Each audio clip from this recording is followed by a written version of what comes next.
Gloire à Dieu, gloire au Seigneur Jésus. Soyez bénis, frères et sœurs, soyez abondamment bénis. Vous tous qui êtes connectés et qui avez suivi les enseignements sur la chaîne YouTube à travers le lien. Et que le Seigneur vous bénisse, que le Seigneur vous bénisse abondamment. Nous continuons dans les enseignements, mais nous allons juste poser quelques bases aujourd'hui et de ce grand titre, de ce grand thème que nous voulons développer. Et le thème est intitulé Le mystère caché dans le palais en langue. Les mystères du monstre cachés dans le palais en langue. Alléluia. Parce que suite à notre vidéo sur le baptême du Saint-Esprit, beaucoup ont été baptisés du Saint-Esprit par le signe du palais en langue. Donc, on veut voir quelques mystères et de ce don signe que le Saint-Esprit apporte dans la vie d'un chrétien, apporte dans la vie d'un chrétien que nous sommes. Alléluia. Que le Seigneur bénisse ce moment et que le Seigneur ouvre les oreilles de votre entendement, les oreilles de votre cœur, afin que vous puissiez réellement vous imprégner de cet enseignement, de ce message qui est en train de sortir, et que ça vous apporte réellement l'édification spirituelle qu'il faut au nom puissant de Jésus-Christ. Alléluia. Je voudrais vous dire que le don du palais en langue, nous sommes dans les bases aujourd'hui et progressivement nous allons continuer dans les enseignements. Le don du palais en langue, c'est un don qui avait été prophétisé par le prophète Isaïe, et qui a été accompli par le revêtement du Saint-Esprit dans le Nouveau Testament. Parce que lorsque vous lisez dans Ésaïe 28, verset 11, il est écrit, eh bien, ce n'est pas des hommes aux lèvres balbutiantes et au langage barbare que l'Éternel parlera à ce peuple. Ce n'est pas des hommes aux lèvres balbutiantes. Lorsqu'on dit ce n'est pas des hommes aux lèvres balbutiantes, les lèvres balbutiantes font allusion au parler en langue. Aujourd'hui, ça se manifeste de diverses façons. Vous allez voir des gens qui parlent en langue et après, ils interprètent. Ils font les lèvres balbutiantes et après, ils interprètent. Alléluia. Donc, c'était des choses qui avaient été annoncées dans l'Ancien Testament par le prophète Isaïe. Et vous devez savoir que le don du parler en langue, c'est un don signe. C'est un don signe. Lorsqu'on lit dans 1 Corinthiens 12, on a les 9 dons spirituels que le Saint-Esprit accorde à l'Église, accorde aux hommes pour le perfectionnement de l'Église, le perfectionnement des saints. Et le don du parler en langue, ce qui concerne le don du parler en langue, c'est un don signe, un don qui révèle que effectivement vous avez reçu le baptême dans le Saint-Esprit. Alléluia. C'est un don qui révèle que vous avez reçu le baptême dans le Saint-Esprit. Et quand vous allez dans Actes 10 et dans beaucoup d'autres récits de Actes, vous allez voir lorsque les apôtres se mettent à enseigner la foule, le Saint-Esprit descendait. Ils recevaient le revêtement du Saint-Esprit. Des gens qui étaient baptisés dans le Saint-Esprit avant même de recevoir le baptême. Parce que le baptême du Saint-Esprit, il est très capital, il est très important.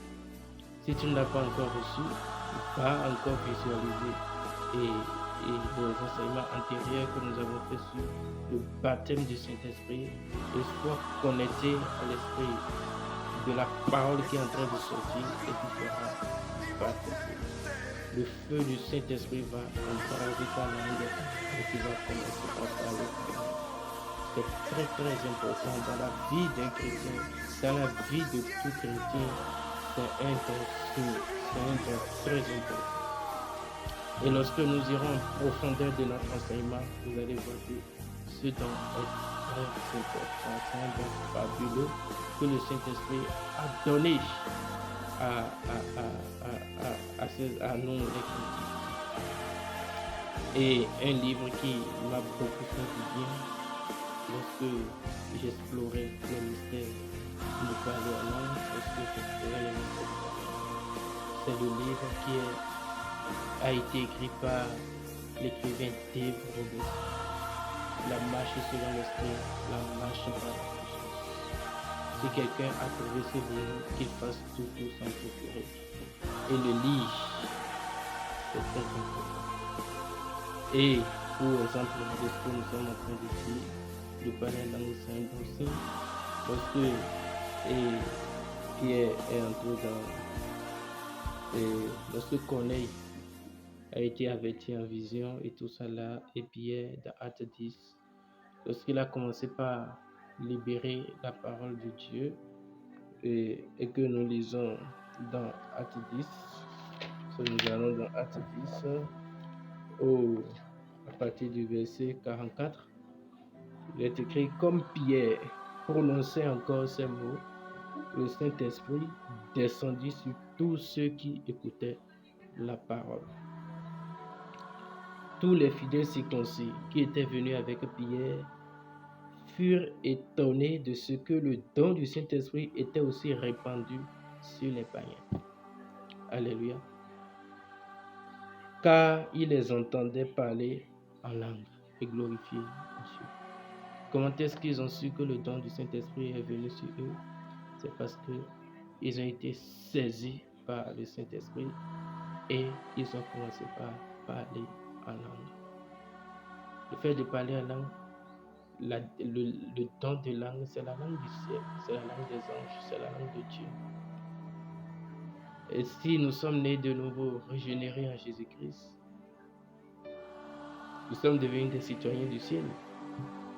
Et en tant que citoyens du ciel, là où nous avons quitté, là où est notre source maintenant, nous devons pouvoir parler la langue du ciel.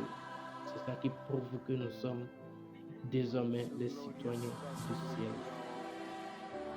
Je suppose que tu es fond et tu retrouves et tu te retrouves à Paris par exemple, et dans les rues de Paris tu croises quelqu'un qui parle aussi le fond comme toi. En même temps tu le considères comme un frère, comme une soeur, bien que vous ne soyez même pas de la même famille.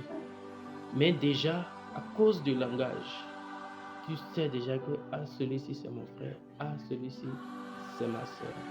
Parce qu'on identifie la source de quelqu'un, on identifie quelqu'un de par son langage, de par le langage qui sort de sa bouche. Alléluia. Et on t'identifiera en tant que citoyen du ciel de par le don signe qui est de parler en langue que le Saint-Esprit t'a donné. Donc il faut le désirer, il faut avoir soif de ça. C'est un don très important, très capital dans la vie de tout chrétien. Alléluia. Et comme je le disais, tu peux suivre le renseignement passé. Le Saint-Esprit va te saisir dans la dimension du parler en langue. Et c'est ça le signe que tu as été vraiment revêtu de la puissance d'en haut, revêtu du Saint-Esprit. Alléluia. Aujourd'hui, nous n'avons que posé les bases. Et ce que le parler en langue fait dans la marche chrétienne. Nous allons voir ça dans la suite. Nous allons voir ça dans la suite de l'enseignement. Soyez câblés, suivez-nous jusqu'à la fin. On a beaucoup d'enseignements à donner. On aura aussi à prier.